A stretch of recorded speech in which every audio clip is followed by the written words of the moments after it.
ABC മലയാളത്തിൻ്റെ തിരഞ്ഞെടുപ്പ് പര്യടനം എത്തി നിൽക്കുന്നത് എറണാകുളത്താണ്.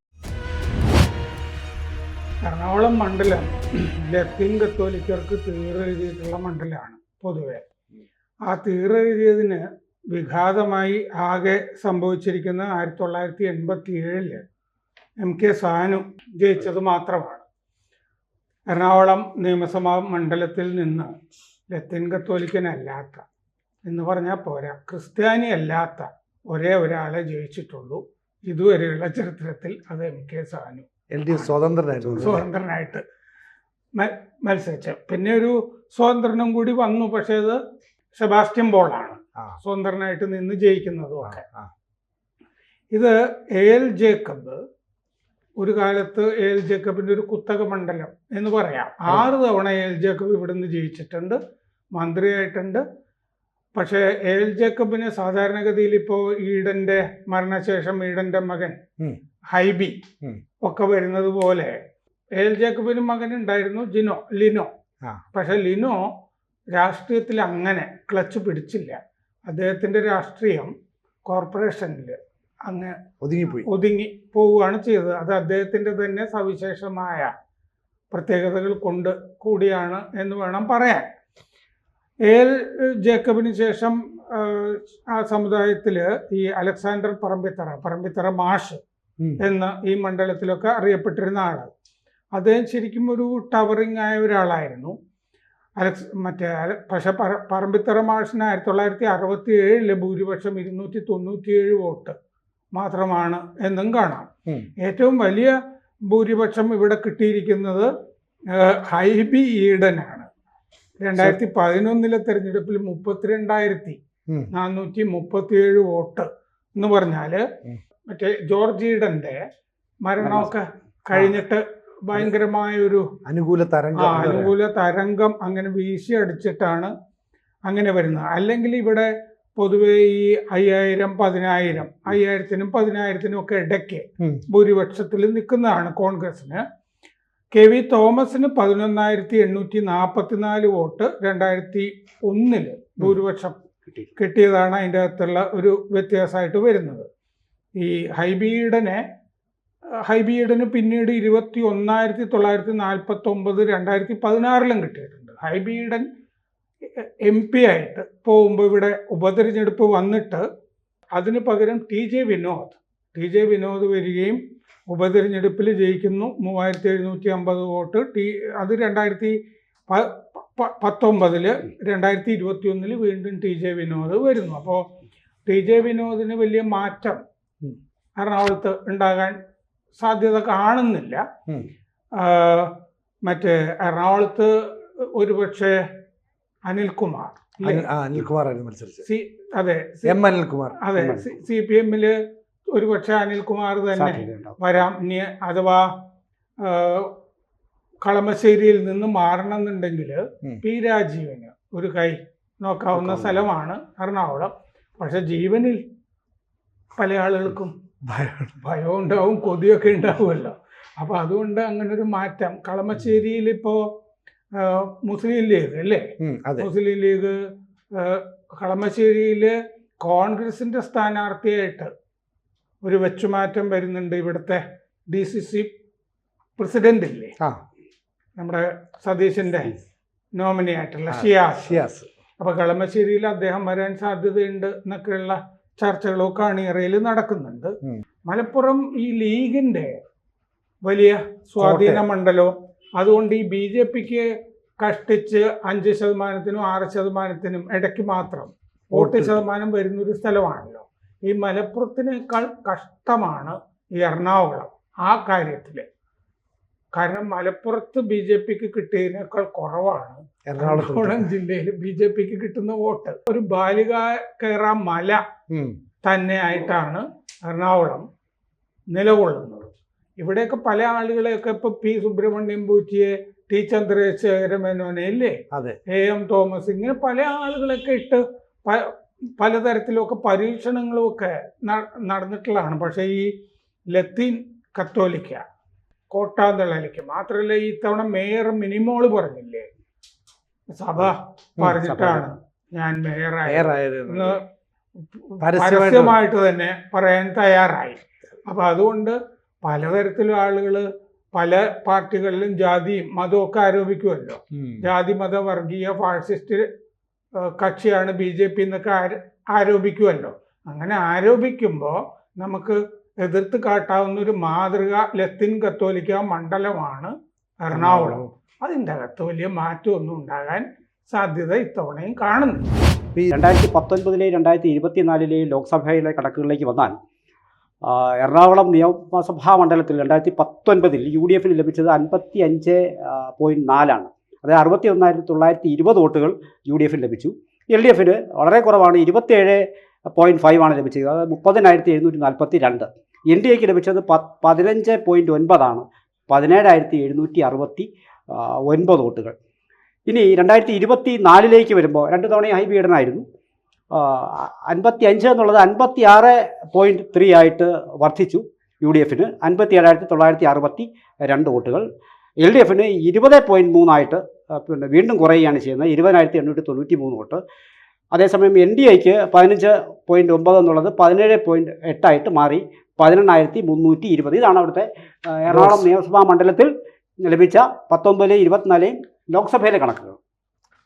ശരിക്കും പറഞ്ഞാൽ ഇപ്പോൾ ഈ നിയമസഭയും ലോക്സഭയും രണ്ട് നോക്കിയാലും UDF ഒരു മൃഗീയ ആധിപത്യം എന്ന് പറയാൻ കാര്യം പറഞ്ഞില്ല. അതെ അതെ, മലപ്പുറത്തിനേക്കാൾ കഷ്ടമാണ് എറണാകുളം എന്ന് നമുക്ക് തെരഞ്ഞെടുപ്പ് ചരിത്രം നോക്കിയാൽ മനസ്സിലാവും. പെട്ടെന്നൊരു ഓർമ്മ വന്നതുകൂടി പറയാം. അതായത് ഈ നിയമസഭ തെരഞ്ഞെടുപ്പിന് മുമ്പ് അന്ന് എന്നോട് പ്രൊഫസർ KP അപ്പൻ പറഞ്ഞാണ്, തെരഞ്ഞെടുപ്പിന് മുമ്പ് KP അപ്പൻ്റെ വീട്ടിൽ ചെന്നിരുന്നു സാനുമാഷ്. എന്നിട്ട് സാനുമാഷ് അപ്പൻ സാറിനോട് പറഞ്ഞു എന്ന്, ഞാൻ ജയിക്കും, ജയിച്ചു കഴിഞ്ഞാൽ വിദ്യാഭ്യാസ മന്ത്രി ആവുകയും ചെയ്യും എന്ന് പറഞ്ഞിരുന്നു എന്ന് KP അപ്പൻ എന്നോട് പറഞ്ഞിട്ടുണ്ട്. പക്ഷേ സാനുമാഷിന്റെ പാർട്ടി അതങ്ങനെ കരുതിയില്ല എന്നും കൂടി ഓർമ്മ വരുന്നു. അതൊരു ചരിത്രപരമായി നമുക്ക് ശ്രദ്ധിക്കേണ്ടുന്ന ഒരു വിഷയം കൂടിയാണ്. 2016 2021 മാത്രം നിയമസഭയുടെ ഒരു കണക്കെടുത്താൽ 2 തവണ ഇപ്പം ഈ സാർ നേരത്തെ സൂചിപ്പിച്ച പോലെ കോൺഗ്രസ് സ്ഥാനാർത്ഥികളാണ് വിജയിക്കുന്നത്. ഈ 2016 ഹൈബീഡൻ മത്സരിക്കാനായിട്ട് ഇറങ്ങുമ്പോൾ അന്ന് KSUവിൻ്റെ നേതാവാണ്, യുവമുഖമാണെന്നൊക്കെ പറഞ്ഞിട്ടാണ് അവതരിപ്പിച്ചത്. അന്ന് മൊത്തം പോൾ ചെയ്തത് 71.7% വോട്ടാണ്. അതിൽ തന്നെ 52.32% വോട്ടും ഈ ഹൈബീഡൻ പിടിച്ചു. അതാണ് സാറ് നേരത്തെ പറഞ്ഞ 21,949 വോട്ടിന്റെ ഭൂരിപക്ഷം. 5,000 അതെ, 5 മുകളിൽ പോയി. അപ്പൊ അത്രയൊന്നും അവർ പ്രതീക്ഷിച്ച പോലില്ല. അന്ന് അനിൽകുമാറിനെ പരാജയപ്പെടുത്തി അന്ന് BJPക്ക് വേണ്ടിയിട്ട് മോഹൻദാസാണ് മത്സരിക്കാൻ. 2021 TJ വിനോദ് UDFന്റെ സ്ഥാനാർത്ഥിയായിട്ട് ഇറങ്ങുന്നു. TJ വിനോദിന് എതിരായിട്ട് ഷാജി ജോർജാണ് LDFന്റെ സ്വതന്ത്ര സ്ഥാനാർത്ഥി. അതെ അതെ. അപ്പോൾ അന്ന് പക്ഷേ ഈ 71% പോളിംഗ് 66.9% കുറഞ്ഞു. പോളിംഗ് ശതമാനം കുറഞ്ഞപ്പോൾ തന്നെ UDF അന്ന് ഈ ഹൈബീഡിന് 52% വോട്ട് കിട്ടിയെങ്കിൽ ഈ വിനോദിന് 41.72% കിട്ടിയുള്ളൂ. ഭൂരിപക്ഷം 10,970. അന്ന് BJPക്ക് വേണ്ടി പത്മജ എസ് മേനോനാണ് നിന്നത്. അവർക്ക് 16,000-ലധികം വോട്ട് കിട്ടി. അപ്പോൾ ചുരുക്കം പറഞ്ഞാൽ UDFന്റെ കുത്തക മണ്ഡലമായിട്ട് തന്നെ എറണാകുളം തുടരും. അതിനെ വെല്ലുവിളിക്കാനുള്ള ശക്തി നിലവിൽ ഈ LDFനില്ല. പക്ഷേ സാർ നേരത്തെ പറഞ്ഞ പോലെ BJPക്ക് ഈ മലപ്പുറത്തിനേക്കാൾ വലിയ പ്രതിസന്ധി നേരിടുന്ന ഒരു മണ്ഡലമാണ്. പക്ഷേ 2021 ഈ പറയുന്ന വോട്ട് ശതമാനം അല്ലെങ്കിൽ വോട്ട് ഷെയർ ഒന്ന് കൂട്ടാൻ BJPക്ക് സാധിച്ചു. അത് എത്രത്തോളം ഇത്തവണ പോകുമെന്നുള്ളത് കണ്ടറിയാം. ചുരുക്കം പറഞ്ഞാൽ എറണാകുളം CPM അല്ലെങ്കിൽ LDFിൽ യാതൊരു പ്രതീക്ഷയില്ല. BJPക്ക് ബാലി കയറാമല എന്ന് മാത്രമല്ലല്ലോ, ഇടതുപക്ഷത്തിനും അങ്ങനെയാണല്ലോ. ഞാൻ പറഞ്ഞില്ലേ, കാരണം ഇടതുപക്ഷത്തില് ഇപ്പൊ സാനുമാഷിന്റെ പ്രത്യേകത എന്താണെന്ന് വെച്ചാൽ, സാനുമാഷ് മഹാരാജാസ് കോളേജില് പഠിപ്പിച്ചിരുന്ന ആളാണ്. വലിയ ശിഷ്യ സമ്പത്തുണ്ട്. അദ്ദേഹത്തിനെ പറ്റി എതിരായിട്ട് പറയാൻ പ്രത്യേകിച്ചൊന്നുമില്ല. പിന്നെ വിമോചന സമരകാലത്തൊക്കെ ആണെങ്കിൽ നമ്മൾ നോക്കുകയാണെങ്കിൽ സാനുമാഷ് എന്നും ഇടതുപക്ഷമൊന്നും അല്ലായിരുന്നു. അദ്ദേഹം അന്ന് വിമോചന സമരകാലത്ത് ഇടതുപക്ഷത്തിന് എതിരായിട്ട് ലഘുലേഖയൊക്കെ എഴുതിയിട്ടുള്ള ഒരാളാണ്. കാരണം ആ കാലത്ത് M. ഗോവിന്ദന്റെ ഒക്കെ കൂടെ CJ തോമസിന്റെ ഒക്കെ വലിയ സുഹൃത്തല്ലേ. CJ തോമസ് ഒക്കെ വിഷവൃക്ഷം എന്നൊക്കെ പറഞ്ഞിട്ട് നാടകം എഴുതിയിട്ടില്ലേ വിമോചന സമരകാലത്ത്. അപ്പോൾ ആ കാലത്ത് വിമോചന സമരകാലത്തൊക്കെ അദ്ദേഹം സാനുമാഷ് കോൺഗ്രസ് പക്ഷത്താണ്. ഇത് ഞാൻ പറയുന്നത് എന്തുകൊണ്ടാന്ന് വെച്ച് കഴിഞ്ഞാൽ, അദ്ദേഹം നിൽക്കുമ്പോൾ അദ്ദേഹത്തിന് വേണമെങ്കിൽ കുറെ കോൺഗ്രസ് വോട്ടും കിട്ടാനുള്ള ഒരു ഭൂതകാലം അദ്ദേഹത്തിന് ഉണ്ടായിരുന്നു എന്നാണ് ഞാൻ പറയുന്നത്. അപ്പൊ അദ്ദേഹത്തിന് എന്താന്ന് വെച്ച് കഴിഞ്ഞാൽ ഈ കക്ഷി മതിലുകളൊക്കെ ഭേദിച്ചിട്ട് വോട്ട് കിട്ടാനുള്ള സാധ്യത ശിക്ഷ സമ്പത്ത് എന്നുള്ള നിലയ്ക്ക്, പിന്നെ സമുദായത്തിന്റെ അടിസ്ഥാനത്തിൽ.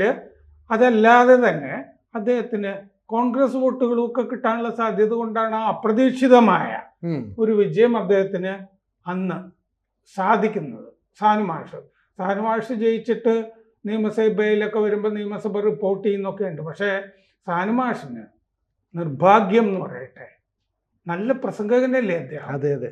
അങ്ങനെ ഒരു പ്രസംഗം പോലും അദ്ദേഹത്തിന് നിയമസഭയിൽ നടത്താൻ പറ്റിയില്ല. കാരണം സ്വതന്ത്രന് 1 മിനിറ്റ് 2 മിനിറ്റല്ലേ കിട്ടുന്നത്. അതുകൊണ്ട് അദ്ദേഹത്തിന് ഒറ്റ കൊള്ളാവുന്ന പ്രസംഗം പോലും സാനുമാഷിന് നിയമസഭയിൽ നടത്താൻ പറ്റിയില്ല. സാർ, ഇനി ഏറ്റവും കൂടുതൽ നമ്മുടെ ലോക്കൽ ബോഡി ഇലക്ഷൻസിൽ വരുമ്പോൾ എറണാകുളത്ത് പിന്നെ UDF തന്നെയാണ് മുൻതൂക്കം. 47,335 വോട്ടുകൾ. LDF 31,951 വോട്ടുകൾ. 14,647 വോട്ടുകളാണ് പിന്നെ BJP ഏതാണ്ട് അവിടെ അവിടെ ഉള്ളത് കുറച്ച് അങ്ങോട്ടും ഇങ്ങോട്ടും മാറുന്നുള്ള, അല്ലാതെ വലിയ വ്യത്യാസങ്ങളൊന്നും ഇല്ല. ഇതാണ് പൊതുവെയുള്ള നമ്മുടെ ചരിത്രം. അതുകൊണ്ട് തന്നെ കൊച്ചി നഗരസഭയുടെ പറഞ്ഞപ്പോൾ LDF നിന്ന് UDF പിടിച്ചെടുക്കുകയും ചെയ്തു. സാർ, എന്തെങ്കിലും കൂടുതൽ? സാർ, അതിനകത്ത് തന്നെ പറയുന്നുണ്ട് UDF നഗരസഭാ അധ്യക്ഷ ഈ സഭ പറഞ്ഞിട്ടാണ് എനിക്ക് ആ പദവി കിട്ടിയെന്നൊക്കെ പറയുന്നത്. ഇപ്പം ശരിക്കും പറഞ്ഞാൽ ഈ കോൺഗ്രസിനെ വെല്ലുവിളിക്കാനായിട്ട് LDF ലത്തീൻ സ്ഥാനാർത്ഥി ഇറക്കിയിട്ടും എന്തുകൊണ്ടാണ് വോട്ട് സമാഹരിക്കാൻ കഴിയാത്തത്? ഇറക്കുന്ന സ്ഥാനാർത്ഥികളുടെ കാര്യം കൂടിയുണ്ട്. ഞാൻ ഈ ഷാജി ജോർജ് രാവിലെ 4 മണിക്ക് തോറ്റു എന്ന് പറഞ്ഞില്ലേ, അതുപോലത്തെ ഒരു സ്ഥാനാർത്ഥിയാണ്. കാരണം അത് സഭയിൽ തന്നെ ചെന്ന് പറഞ്ഞിട്ടേ ഇടതുപക്ഷം സഭയ്ക്ക് വേണ്ടി തന്നെ ഇടതുപക്ഷം ഇടതുപക്ഷത്തിനും ഒരു സ്ഥാനാർത്ഥിയെ കൊടുക്കുകയാണ്. അതിൽ കത്തോലിക്ക ഈ അൽമായ കൗൺസിലിന്റെ ഒക്കെ ആളായിട്ടൊക്കെ നടക്കുന്ന ഈ ചെറിയൊരു പ്രസാധകനാണ്, ഈ പുസ്തക പ്രസാധകനൊക്കെയാണ്. അതല്ലാതെ സഭയുടെ അകത്ത് ചില ആളുകൾ 5-6 പേര് അറിയുന്നല്ലാതെ ഈ ഒരു ജനങ്ങൾക്കിടയിൽ പ്രവർത്തിച്ച് പരിചയമൊന്നുമില്ലാത്ത അങ്ങനെ ഒരാളാണ്. നമ്മളിവിടുന്ന് എടുക്കുമ്പോൾ ഉദാഹരണത്തിന് ഞാൻ പെട്ടെന്നൊരു പേര് പറയാം. ലത്തീൻ കത്തോലിക്കിനെ തന്നെയൊക്കെ വേണമെന്നുണ്ടെങ്കിലേ ജെറി അമൽദേവിനെ പോലെ ഒരാളെ നിർത്തുകയെന്ന് വിചാരിക്കുക. ഞാൻ പെട്ടെന്ന് ഓർമ്മ വന്ന ഒരാളാണ്. നാട്ടുകാർക്ക് അറിയാമല്ലോ, കുറെ നല്ല പാട്ടുകളൊക്കെ ചെയ്തിട്ടുള്ള ആളല്ലേ. ഇങ്ങനെ out of the box thinking എന്ന് പറയില്ലേ, പെട്ടെന്ന് വലിയ മാറ്റം ഒക്കെ വരുത്താവുന്ന ഇല്ലേ, കേൾക്കുമ്പോ തന്നെ ഒരു ജനങ്ങൾക്ക് തോന്നുന്ന അത്തരം സ്ഥാനാർത്ഥികളെയാണല്ലോ നിർത്തേണ്ടത്. ആലോചിക്കുമ്പോ അങ്ങനെയല്ല, തോൽക്കുമെന്ന് ഉറപ്പുള്ള സ്ഥാനാർത്ഥികളെ കണ്ടുപിടിച്ചിട്ടാണ് ഈ ഇടതു മുന്നണി രംഗത്തിറക്കുന്നത്. അതിൽ വ്യത്യാസം വന്നതാണ് ഈ സെബാസ്റ്റ്യൻ പോളിന്റെ സ്വതന്ത്രനെ ഇറക്കിയപ്പോ വ്യത്യാസം വന്നതും. മറ്റേ സ്വതന്ത്രനെ ഇറക്കുമ്പോൾ തന്നെയുള്ള കാര്യമാണ് ഞാൻ പറയുന്നത്. അപ്പൊ കോൺഗ്രസ് എപ്പോഴും ഇങ്ങനെ ഒരു പോപ്പുലർ ആയിട്ടുള്ള ആളുകളാണ്. പറമ്പിത്തറ ഭാഷയിലും കൊള്ളാം, മേൽ ജേക്കബ് ആണെങ്കിലും കൊള്ളാം, ഒക്കെ അത്യാവശ്യം സമൂഹത്തിൽ നിറഞ്ഞു നിൽക്കുന്ന ആളുകളാണ്. പക്ഷെ മറ്റേ ഇടതു മുന്നണി ആർക്കും അറിയാത്ത ആളുകളെയാണ്. എഴുത്തുകാരോ സിനിമാക്കാരോ അങ്ങനെ ആരെങ്കിലും കൊണ്ട് അങ്ങനെ നിറഞ്ഞു നിൽക്കുന്ന ഒരു മത്സരവും എൻ്റെ ഓർമ്മയിലില്ല. ഒരു ടഫ് ഫൈറ്റ് കോൺഗ്രസ് സ്ഥാനാർത്ഥിക്ക്, അതായത് വിട്ടുകൊടുക്കുന്ന പോലെയാണ്. കോൺഗ്രസുകാരുടെ കുത്തക മണ്ഡലമാണ്, നമ്മൾ രക്ഷപ്പെടില്ല, അതുകൊണ്ട് പീക്കിരിയെ ഇട്ട് കൊടുക്കുക എന്ന് വിചാരിച്ചിട്ടാണ് കോൺഗ്രസ് കൈകാര്യം ചെയ്തു പോരുന്നത്. LDF കൈകാര്യം ചെയ്യുന്നു പോകുന്നത്. മറ്റേ VD സതീശൻ എന്തായാലും പറഞ്ഞിട്ടുണ്ടല്ലോ 100+ ആണെന്നുള്ളത്. അപ്പോൾ അവരുടെ കാര്യത്തിൽ വ്യത്യാസമൊന്നുമില്ല. ഈ വിനോദ് മാറുന്ന എനിക്ക് തോന്നുന്നില്ല. വീണ്ടും മത്സരിക്കാനുള്ള എല്ലാ സാധ്യതയുണ്ട്. അതെ, അപ്പുറത്ത് നിന്ന് നമ്മൾ ഈ പറഞ്ഞ പേരുകളല്ലാതെ അപ്പുറത്തേക്ക് അവരിങ്ങനെ കൊണ്ടുവരുമ്പോൾ ഈ ജനങ്ങൾക്കിടയിൽ വേരൊന്നുമില്ലാത്ത ആളുകളെയാണല്ലോ. ഒരു ഡോക്ടർ ജോ ജേക്കബിനെയൊക്കെ കൊണ്ടുവന്ന് തോറ്റുപോയില്ലേ, പെയ്ഡാണെന്നൊക്കെ പറഞ്ഞ വലിയ ആരോപണം. അതെ, തൃക്കാക്കരയില്. അപ്പോൾ ഇതുപോലത്തെ സ്ഥാനാർത്ഥികളെയൊക്കെയാണ് ഇങ്ങനെ നോക്കുന്നത്. അതല്ലാതെ ഇവിടെയൊക്കെ ജനങ്ങൾക്കിടയിലൊക്കെ വിശ്വാസ്യതയൊക്കെ ഉള്ള ആരെങ്കിലും ഒക്കെ കണ്ടുപിടിച്ച് കൊണ്ടുവന്നിട്ടൊരു ടഫ് ഫൈറ്റ് കൊടുക്കാനായിട്ട് ആലോചിച്ചാൽ കൊള്ളാം.